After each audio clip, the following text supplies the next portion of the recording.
एक लड़का पूरी तरीके से अपनी मेमोरी लॉस कर चुका था, अस्पताल में एडमिट था और वो कल का पेपर भी नहीं दे रहा था क्योंकि वो पूरी तरीके से भूल चुका था। ऐसे में किसी ने मेरा नाम कहा कि आप सर के पास जाइए और जरूर एक काउंसलिंग लीजिए, और वो मेरे पास आए। तो चलिए इस स्टोरी को जानते हैं और समझने की कोशिश करते हैं। नवोदय जय भीम। मैं आपका दोस्त प्राजागारो आपका स्वागत करता हूं।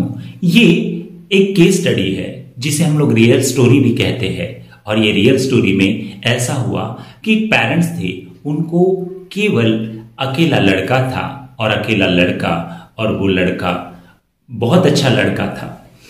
माता पिता बहुत अच्छे से प्यार करते थे और सारी चीजें बहुत अच्छी तरीके से चल रही थी, और बच्चा 10वीं में तकरीबन 93 या उससे अबव परसेंटेज लेकर वो मेरिट आया था। फिर ऐसा क्या हुआ कि वो 12वीं के एग्जाम दे रहा था और उसका पेपर था केमिस्ट्री का। केमिस्ट्री के पेपर के एक दिन पहले वो सुसाइड अटेम्प्ट करता है, पॉइजन खा लेता है, और ऐसी अवस्था में उसे एडमिट किया जाता है। परिवार की अकेली औलाद होने की वजह से पिता क्लास 1 ऑफिसर, और इसी वजह से उसे बड़े से बड़े हॉस्पिटल में एडमिट कराया गया। लाखों रुपया उस पर खर्चा किया गया, लेकिन जब उसे होश आता है तो वो कहता है I have lost my memory, I have lost my memory. मुझे कुछ भी याद नहीं, मुझे क्या करना है कुछ भी याद नहीं, और वो बहकी से बात करने लगा था। ऐसे में जब कल ही पेपर था तो लोग जब उनसे मिलने आए तो किसी ने कहा कि आप प्राजागारो सर के पास एक बार लेकर जाइए, प्राजागारो सर के पास एक बार लेकर जाइए, शायद वो आपको कुछ मदद कर सकते हैं। उन्होंने मुझे फोन किया, मैंने उनको मेरे काउंसलिंग का पैटर्न बताया, और काउंसलिंग का पैटर्न बताने के बाद में वो पिताजी और वो लड़का मेरे पास आए। लड़का पूरी तरीके से भूल चुका था। पिताजी से मैं जब उस लड़के के बारे में जानने की कोशिश करता हूं तो लड़के के पिताजी कहते हैं, सर मेरा लड़का ना बहुत अच्छा है सर, बहुत अच्छा।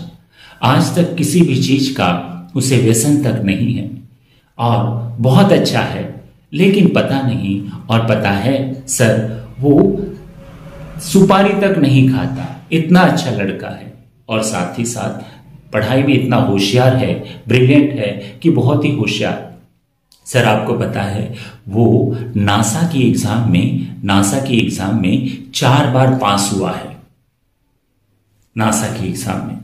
और फिर ऐसा उसमें क्या बदलाव आया पता नहीं, लेकिन इसने सुसाइड कर लिया, और सुसाइड करने के बाद में हमने उसे बचाया। लेकिन मेरा बच्चा बहुत अच्छा है, किसी से कोई अफेयर नहीं, किसी से कुछ गलत बोलता नहीं। मैं समझ नहीं पा रहा था क्योंकि यह काउंसलिंग तथागत भगवान गौतम बुद्ध के 4 आर्य सत्य पर चलती है। दुख है क्योंकि दुख का कारण है, उसका निवारण भी है, और एक ऐसा रास्ता जिससे इस दुख को मुक्ति से मुक्त किया जा सकता है, या फिर ऐसा कहूं जहां पर ना तो दुख है ना तो सुख है।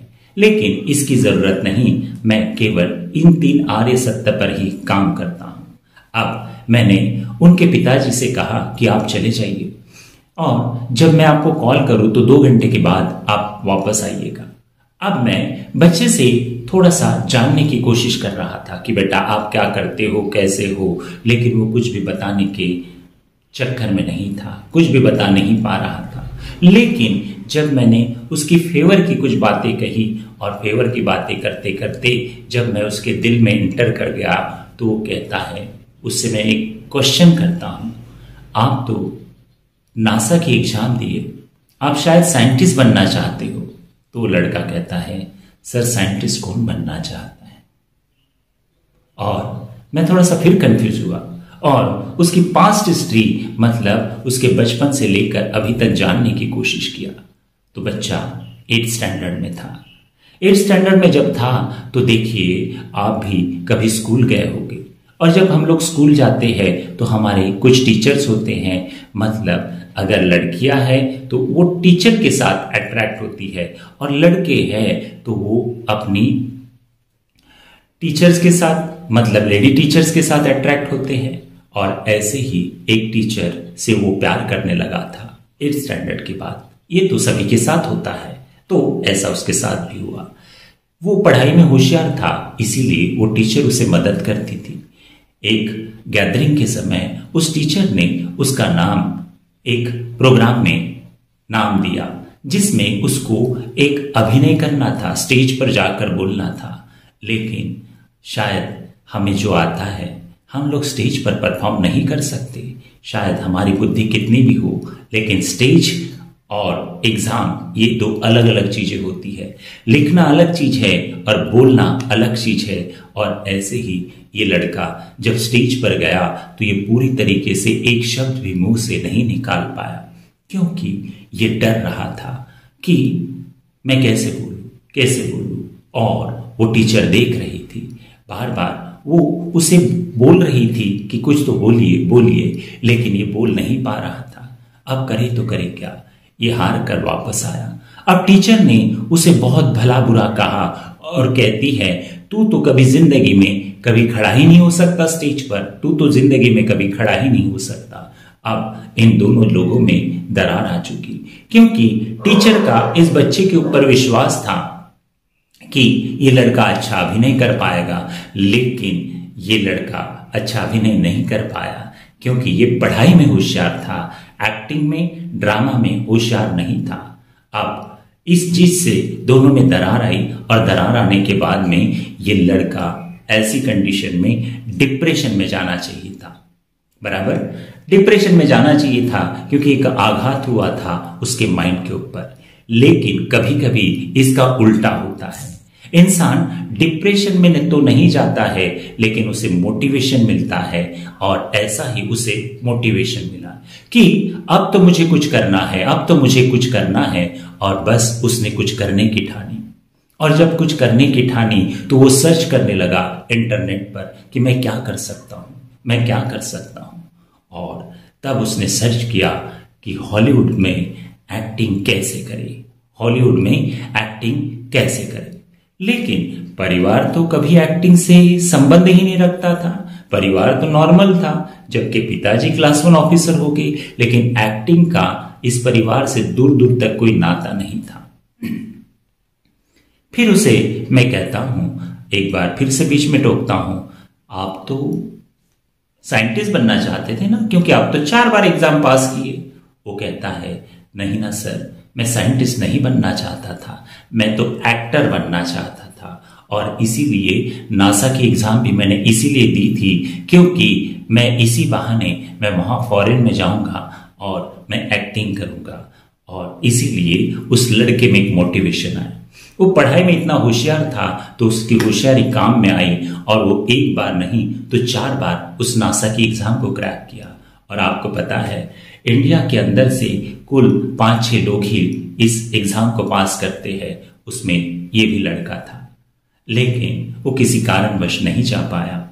अब ये लड़का 12th में था, तो 12th में एक दिन उसने क्या किया कि अपने पेरेंट्स से छुपाकर, जो मुंबई में ड्रामा स्कूल होता है, मुंबई पुणे में ड्रामा स्कूल होता है, तो वहां का फॉर्म उसने भरा।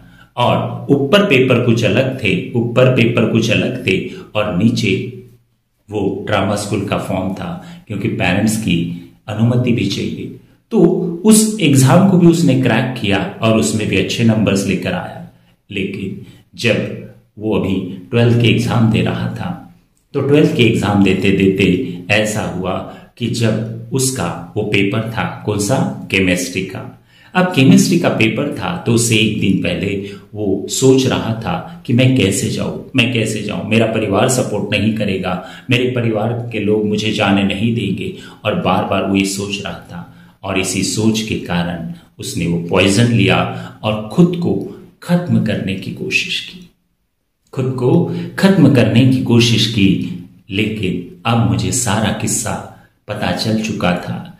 कभी कभी आपके बच्चों में भी ऐसा ही कुछ हो सकता है। वो किसी चीज को अपने दिमाग में ऐसे घर करके, दिल में ऐसे दिमाग घर करके बैठ जाती है कि वो हमसे हेट करते हैं, तिरस्कार करते हैं, अवहेलना करते हैं। और बच्चे की हम लोग हर एक ख्वाहिश को पूरा करने की कोशिश करते हैं, लेकिन बच्चे हमारी बात नहीं सुनते, क्योंकि उसके मन में अपने पेरेंट्स के प्रति वो दरार आ चुकी है। और इसी वजह से उस लड़के ने भी वो सुसाइड अटेम्प्ट किया। अब मैं उस लड़के को कहता हूं कि बेटा, अगर आपने ये चीज पहले ही बता दी होती तो हर पेरेंट्स अपने बच्चों की इच्छा पूरी करते हैं। शायद आपका रास्ता अलग होगा, गलत होगा, तो हमें समझाना था। और यही चीज मैंने उनके पेरेंट्स के साथ कही, पेरेंट्स के साथ कि देखिए, आपके बच्चे का ऐसा ऐसा गोल है और वो ये चीज करना चाहता है। आप पूछोगे फिर वो लड़का कैसा है?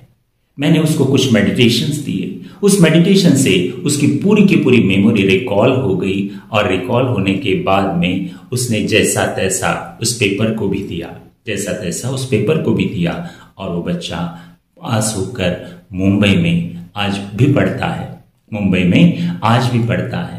तो इसी किस्से की जिन्होंने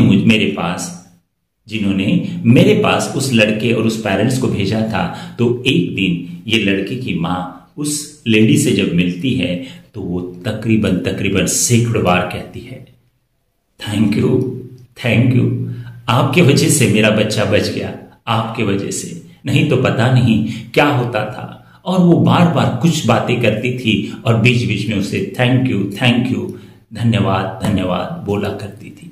और ये किस्सा मुझे उस आई ने भी सुनाया। और अगर आप मेरी काउंसलिंग में आते हैं तो सबसे पहले स्टोरी अगर मेरे काउंसलिंग बुक में होगी तो यही स्टोरी है, और ये रियल स्टोरी है। तो अगर आप भी ऐसी किसी समस्या से जूझ रहे हैं, परेशानी में हैं और किसी प्रॉब्लम का हल ढूंढ रहे हैं, जैसे कि हो सकता है मेमोरी, रिलेशनशिप, डिप्रेशन, तनाव, या फिर आपका हेल्थ इश्यू हो सकता है, वेल्थ इश्यू हो सकता है, या फिर बुद्धिज्म के बारे में हो सकता है, मेडिटेशन के बारे में हो सकता है, तो कोई भी प्रॉब्लम होगा तो आप हमसे कांटेक्ट कर सकते हो। जैसे आपका प्रॉब्लम होगा तो वैसे ही मैं आपको सॉल्यूशन दूंगा। हो सकता है महामंगल सूत्र से आपका प्रॉब्लम सॉल्व हो जाए, हो सकता है मेरे फ्री मेडिटेशन क्लास से आपका प्रॉब्लम सॉल्व हो जाए, या हो सकता है कि आपको मेरे पास काउंसलिंग के लिए आना पड़े। तो कोई भी चीज हो सकती है, तो इंतजार मत कीजिए, एक फोन कीजिए। उस फोन का नंबर मैं आपको दे रहा हूं, देखिए स्क्रीन पर आ रहा है। इस नंबर को सेव कर लीजिए और मुझे कॉल कीजिए और अपने प्रॉब्लम पूछ लीजिए, ताकि मैं आपको सॉल्यूशन दे सकूं। और अगर आपने इस वीडियो से कुछ सीखा होगा, आपको थोड़ा सा भी मोटिवेशन मिला होगा, और आपके परिवार के किसी सदस्य में ऐसी ही समस्या होगी, दोस्तों यारों में, तो आप इस वीडियो को जरूर और जरूर शेयर कीजिए, क्योंकि इससे आपके परिवार का वो सदस्य बच सकता है। इससे आपके परिवार के सदस्य में वो ऊर्जा आ सकती है। तो चलिए आज के लिए इतना ही। नमो बुद्धाय, जय भीम, साधु साधु साधु।